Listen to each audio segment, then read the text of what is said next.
Émilie, Les Chialeux, c'est un documentaire sur l'opposition en politique qui va bientôt prendre l'affiche à Québec. Oui, on entend la bonne annonce. C'est un film réalisé par Thomas Rodrigue.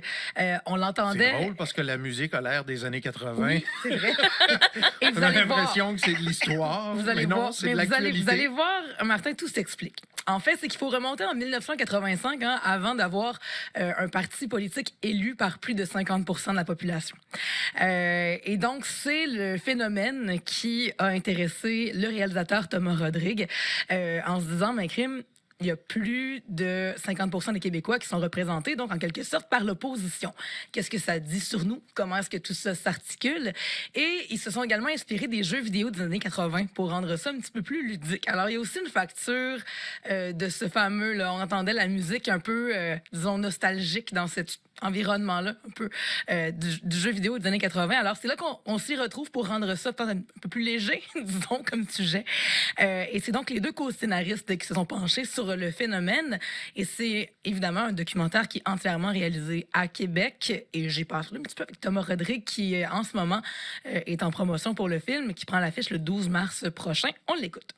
Avec mon co-scénariste, Pierre-Hugues Mador, on s'est posé la question, qu'est-ce qui arrive avec ces votes-là? Comment est-ce que la majorité des Québécois, au fond, sont représentés à l'Assemblée nationale, puis dans la sphère politique en général? Donc, ça part beaucoup de l'Assemblée nationale. On s'est intéressé au travail des partis d'opposition, notamment l'opposition officielle, mais le travail qu'ils font, entre autres, là, dans les commissions parlementaires. Puis, le spectre du film, progressivement, s'est élargi pour vraiment réfléchir sur la démocratie québécoise en général. Donc, on suit des politiciens, oui, mais aussi des acteurs sociaux. Il y a des journalistes qui sont également dans la discussion, des syndicalistes, 16 intervenants, intervenantes en tout. Et ça a été tourné à l'aube des élections générales de 2022. Alors, il faut se remettre un petit peu dans la peau de, disons, l'ambiance politique qui régnait à ce moment-là.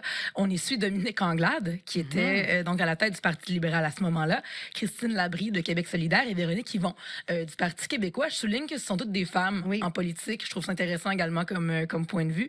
Également Éric Duhem qui intervient, Françoise David, Mario Dumont. Et donc, c'est une discussion qui s'élargit et qui s'articule autour de ce jeu politique. Donc, il y a un petit amalgame à faire là et c'est vraiment intéressant pour aborder la politique de manière plus légère, mais tout aussi intéressante et tout aussi profonde. L'envers du décor, mais avec un décor peut-être un peu plus léger. Oui, effectivement, de voir est-ce que c'est nécessairement, justement, le film s'appelle Les Chialeux. Donc, est-ce qu'on est juste des chialeux finalement? Est-ce qu'on est là? Est-ce que c'est important de chialer jusqu'où on va pour vraiment aller s'opposer à ce qui se fait? Est-ce qu'on est obligé de s'opposer à tout? Des questions super intéressantes. Et ce film va être diffusé en grande première au Musée national des beaux-arts du Québec le 12 mars prochain dans le cadre du Festival de films étudiants de Québec. Ce sera à 19h et c'est trop peu fréquent que des films qui sont réalisés à Québec ont un lieu de diffusion, une plateforme pour être diffusés et vus ici dans la ville. Alors, ça vaut la peine de le souligner parce que parfois, ils partent en concours. Ça va prendre l'affiche dans des festivals de films partout au Québec, voire dans le monde. On n'a pas l'occasion de les voir ici. Chez nous, c'est ouais, ça. Exact. C'est un peu mal fait, finalement. Ouais. Mais on a donc une petite occasion de le voir au moins pour sa grande première localement. Ici, le 12 mars prochain, pardon, à 19h. Je rappelle au Musée national des beaux-arts du Québec. Alors, un beau grand écran pour voir ce film-là qui va parler de politique et de jeux vidéo, il faut bien croire. Donc, Est-ce qu'on entre dans le dédale du scrutin proportionnel puis de toute cette discussion-là? Assurément, parce que on y touche un petit peu, évidemment, à cause de ce phénomène. Je veux dire, le 50 % est causé justement par ce fameux scrutin proportionnel.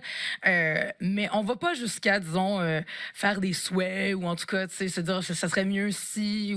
On n'est pas là-dedans, on reste quand même pas dans la morale. Non, exact. Il n'y a pas non plus de parti pris. On essaie de donner la parole aux gens qui sont davantage de droite ou de gauche ou qui ont des points de vue qui sont différents, en tout cas. Et c'est important dans le documentaire, évidemment. C'est la forme qui l'exige quelque part, mais ce que je trouve le plus intéressant là-dedans, c'est que c'est aussi fait à Québec, qui est quand même le haut lieu de politique, puis on a pas beaucoup de documentaires qui parlent de ça, qui sont réalisés, qui sont produits à Québec par des artistes de la ville de Québec. Puis je pense que ça vaut la peine quand même de jeter une oreille parce que c'est surprenant. À mon œil personnel, c'est surprenant de ne pas voir plus d'ouvrages cinématographiques qui se penchent sur la politique et qui sont faits par des jeunes cinéastes ici à Québec, alors que ça me semble être quand même dans l'air qu'on respire quelque part là, sur la colline parlementaire. Donc, je pense que c'est peut-être le premier d'un mouvement qui pourrait s'accélérer justement dans le court-métrage documentaire, le long-métrage documentaire.